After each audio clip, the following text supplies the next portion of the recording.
Bonjour tout le monde, j'espère que vous allez bien. Il existe des habitudes très simples qui sont pourtant peu utilisées et qui permettent de changer durablement son rapport à l'argent. Donc en changeant son rapport à l'argent, on se permet d'épargner beaucoup plus pour ses projets personnels sans pour autant se priver ou sans pour autant aller à la course aux promotions ou aux bonnes affaires. Et c'est justement ce dont j'ai envie de vous parler dans cette vidéo. Donc je vais vous présenter 3 habitudes simples à prendre pour changer durablement son rapport à l'argent. Donc ce sont des habitudes qui sont concrètes et qui fonctionnent. Je les ai moi-même utilisées et ce que je trouve intéressant, c'est qu'elles sont applicables à tout le monde. Donc elles sont applicables au petit budget, au moyen et au plus grand. Et ce qui est aussi sympa, c'est qu'elles sont facilement mémorisables. Donc par exemple, je vais vous parler un peu plus tard de la méthode des substituts qui permet d'avoir exactement ce qu'on a l'habitude d'acheter mais en le payant beaucoup moins cher, voire en l'obtenant gratuitement.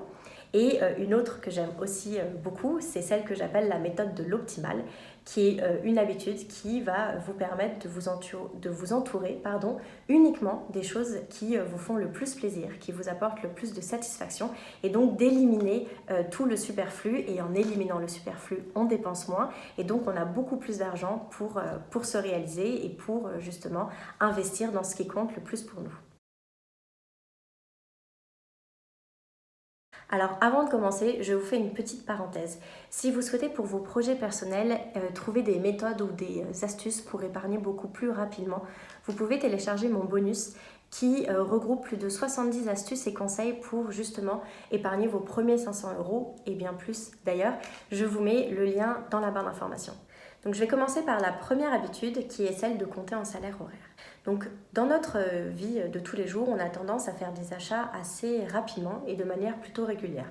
Donc on va s'acheter un café, un plat emporté, un goûter, un croissant, on va s'acheter un jean, on va s'acheter un ou deux produits cosmétiques, on va s'acheter un livre et subitement, on se rend compte que 80 € plus tard, on a quand même dépensé pas mal d'argent et on se demande un peu comment on en est arrivé là parce qu'au final, c'était uniquement des petites dépenses par-ci par-là mais qui, additionnées en même temps, tout ensemble, font finalement une grande somme. Alors, il y a 2 problèmes à ces achats réguliers. Le premier, c'est que l'achat est complètement dématérialisé.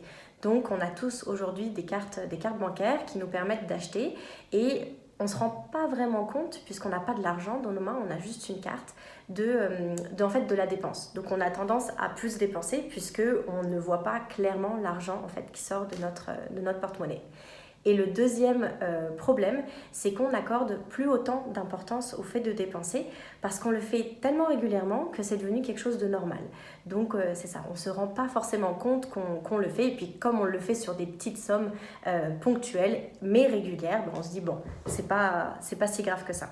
Alors la question qu'on peut se poser, c'est comment faire pour accorder de nouveau de la valeur à l'argent et aux dépenses qu'on va faire.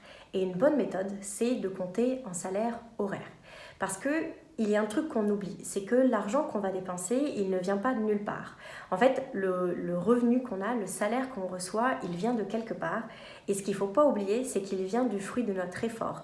C'est en fait de l'argent qu'on a eu en échange de nos heures travaillées, en échange de l'effort qu'on a fourni pour justement faire notre travail. Je trouve que justement compter en salaire horaire, ça permet de redonner de la valeur à l'argent et à nos dépenses et surtout redonner de la valeur à notre travail. Donc par exemple, si mon salaire horaire est de 12 € et que j'ai envie d'acheter un jean qui est à 40 €, la question que je peux me poser c'est est-ce que ce jean vaut 3h30 de travail ? Alors cette habitude, elle n'est peut-être pas obligée d'être faite à chaque acte d'achat. Donc vous n'êtes pas obligé à chaque fois que vous achetez quelque chose de le compter en salaire horaire. Par contre, je trouve que ça aide vraiment, comme je vous l'ai dit, à redonner la valeur de l'achat, à redonner la valeur de l'objet. Et ça permet aussi de relativiser tous ces achats qu'on a l'habitude de faire et qu'on fait un peu les yeux fermés sans trop réfléchir. Deuxième habitude pour changer son rapport à l'argent, la méthode des substituts. Alors, qu'est-ce que c'est cette méthode-là ? En fait, c'est une méthode qui va vous permettre d'obtenir exactement ce que vous avez l'habitude d'acheter, sauf que cette fois, vous allez l'acheter soit beaucoup moins cher ou alors vous allez l'obtenir de manière complètement gratuite. Alors pour payer les choses beaucoup moins chères, un excellent moyen c'est de faire recours à la seconde main. Donc la seconde main, ça implique de ne pas acheter des choses neuves, ça implique d'acheter des choses qui ont été déjà utilisées par certaines personnes et de se les acheter pour soi. Donc ce qui est très bien avec la seconde main, c'est qu'on paye l'objet beaucoup moins cher. Et comme la seconde main est vraiment à la mode en ce moment, il y a à peu près tout qui peut se trouver de seconde main et de très bonne qualité. Pour vous faire une liste très courte, voici le genre de choses que j'ai pu trouver moi-même de seconde main. Donc des vêtements, des chaussures, des accessoires, des meubles, des outils, des vélos, des livres, de l'électronique. Donc ça c'est vraiment chouette, il y a beaucoup de téléphones et d'ordinateurs qui sont reconditionnés, donc ça c'est très pratique. Donc voilà, je vais m'arrêter là pour la liste, mais ça peut vous donner une idée que dans le fond, tout ce que vous avez l'habitude d'acheter, vous pourriez le trouver de très bonne qualité et de seconde main, donc beaucoup moins cher. Et pour trouver des choses dont vous avez besoin qui sont gratuites, là, il y a deux moyens. Le premier, c'est les échanges d'objets. Donc moi, j'ai fait énormément d'échanges de vêtements. Donc là, le concept est super. On vient avec des vêtements qu'on a dans nos garde-robes qui sont en très bon état et on les échange contre d'autres. Donc on repart avec des super vêtements dont on a besoin ou envie. Moi, j'ai uniquement fait des échanges de vêtements, mais je suppose qu'on peut faire des échanges de n'importe quel objet. C'est juste que là, j'ai pas d'exemple concret à vous donner, mais dans le fond, vous pouvez imaginer que tout ce que vous avez envie d'avoir, vous pourriez l'échanger avec d'autres personnes qui ont ces mêmes types d'objets et ces mêmes types d'envies. L'autre moyen, c'est le prêt ou la mutualisation. Donc l'idée du prêt ou de la mutualisation, c'est que c'est des personnes qui vont en fait mettre en commun ou se prêter des objets qu'ils ont besoin, par exemple, uniquement ponctuellement. Donc par exemple, imaginez des familles, des amis ou des voisins qui vont se prêter, je sais pas moi, des outils, des petits électroménagers, des livres, des vêtements, peu importe. Autant de choses qui font qu'ils n'ont pas besoin d'acheter quelque chose pour répondre à un besoin. Et moi, c'est quelque chose que j'ai fait très fréquemment. Par exemple, à chaque fois que j'avais besoin d'outils ou que j'avais besoin de vêtements assez beaux, parce que ma garde-robe n'avait que des vêtements assez standards et j'avais pas vraiment beaucoup de vêtements chics. Donc à chaque fois que j'avais ce genre de besoin, j'allais voir mes amis, je l'empruntais pour ce besoin ponctuel, je l'utilisais et je lui rendais juste après que je l'ai utilisé. Et c'est ça, ce qui m'a permis en fait de ne jamais dépenser pour des besoins qui étaient trop ponctuels. Donc cette méthode des substituts vous permet d'obtenir exactement ce dont vous avez besoin, soit à un prix très bas ou alors gratuitement. Ce qui est intéressant avec cette habitude-là, cette méthode que j'appelle la méthode des substituts, c'est qu'elle nous pousse en fait à sortir de notre schéma habituel de la consommation. Donc d'habitude, quand on a un besoin ou une envie, on va directement l'acheter. On ne se pose pas d'autres questions. En pensant différemment notre consommation et en consommant différemment, on se rend compte que finalement, on n'est pas obligé d'acheter pour avoir quelque chose et on n'est pas obligé de payer le prix habituel.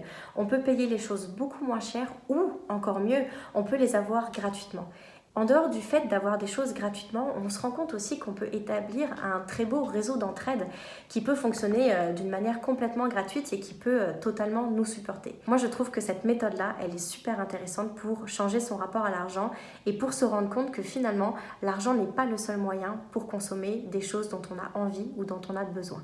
Troisième et dernière habitude, c'est, je vous en parlais un peu plus tôt dans l'introduction, c'est la méthode de l'optimal. Alors, cette méthode-là, c'est celle qui m'a prise le plus de temps à appliquer parce qu'elle demande en fait une très bonne connaissance de soi.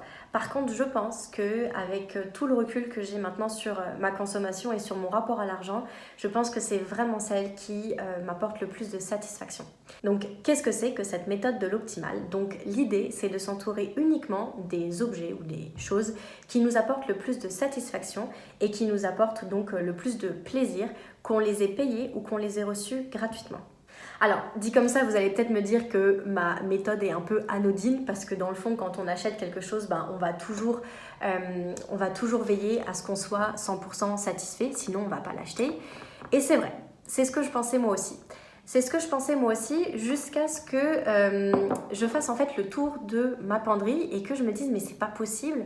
Chaque matin, je me pose 50 000 questions sur comment je vais m'habiller. J'ai mon armoire qui déborde. Pourtant, j'aime théoriquement tous mes vêtements puisque je les ai achetés, mais je sais pourtant pas quoi me mettre. Et là, je me suis dit, quand j'ai fait vraiment le tri de ma penderie, je me suis rendu compte que sur toute ma penderie, j'avais 20% de choses que j'aimais vraiment et 80% de bruit, comme je les appelais, de choses que j'aimais un peu, que je mettais pas trop, que finalement je me sentais pas bien dedans. Et c'est là que je me suis rendu compte ce que c'était l'optimal. Et en fait, l'optimal, c'est des choses, des objets qu'on a envie de mettre tout le temps, qu'on a envie d'utiliser tout le temps, que peu importe la situation, on a très envie de les utiliser tout le temps et c'est ceux qui nous apportent le plus de satisfaction. Donc l'optimal, c'est quelque chose de très personnel. Mon optimal va pas être le même optimal que le vôtre et c'est bien normal. Donc la question que vous devez vous poser, c'est dans votre vie de tous les jours, quels sont par exemple les vêtements que vous mettez le plus, quels sont les objets que vous utilisez le plus, quels sont vos essentiels, quelle est la vaisselle que vous utilisez le plus, quels sont les ustensiles que vous utilisez le plus. Alors je ne dis pas qu'il y a des choses qu'on n'utilise pas et donc qui n'ont aucune valeur. Non, en fait ce que je dis c'est que on a tellement l'habitude d'acheter, on a tellement l'habitude de s'encombrer et de dépenser de l'argent qu'on se rend même plus compte quels sont les objets qui ont vraiment de la valeur. Et avec la méthode de l'optimal, en fait, on se pose les bonnes questions. Qu'est-ce qui va vraiment, moi, me rendre heureuse? Qu'est-ce qui va vraiment, moi, dans ma vie, m'apporter de la valeur? Chacun a son optimal. Quel est votre optimal à vous? Donc, ça va vous demander un travail sur vous-même. Ça va vous demander de vous comprendre, de comprendre un petit peu votre comportement d'achat, de comprendre votre comportement habituel et de repérer qu'est-ce qui vous apporte le plus de satisfaction. Et ce qui est bien, c'est quand on se connaît et quand on sait ce qui est vraiment optimal dans notre vie, eh ben, on se rend compte que tout le reste n'est pas utile. Et ce qui est bien, c'est que ça permet, un, d'acheter uniquement ce qui nous rend heureux, et deux, de voir le processus d'achat comme vraiment quelque chose qui a de la valeur, et pas comme quelque chose qui est perdu dans tellement d'achats qu'on n'arrive pas à voir ce qui est vraiment important. Voilà, c'est la fin de cette vidéo. Vous connaissez maintenant les 3 habitudes pour changer votre rapport à l'argent. Alors, si cette vidéo vous a plu, n'hésitez pas à la liker et à la partager. Si vous souhaitez d'autres astuces ou conseils pour vos finances personnelles, pour booster la réalisation de vos projets, n'hésitez pas à télécharger mon bonus. Je vous en ai parlé dans l'introduction. Donc, toutes les informations sont dans la barre d'informations. Et dernière petite question pour vous. Donc là, je vous ai présenté 3 habitudes. Quelle est en fait celle que vous préférez? Quelle est celle que vous avez envie de prendre le plus rapidement possible? Est-ce que c'est celle de compter un salaire horaire? Est-ce que c'est celle de viser l'optimal? Ou est-ce que c'est celle d'utiliser la méthode des substituts? Donc n'hésitez pas à me dire tout ça en commentaire.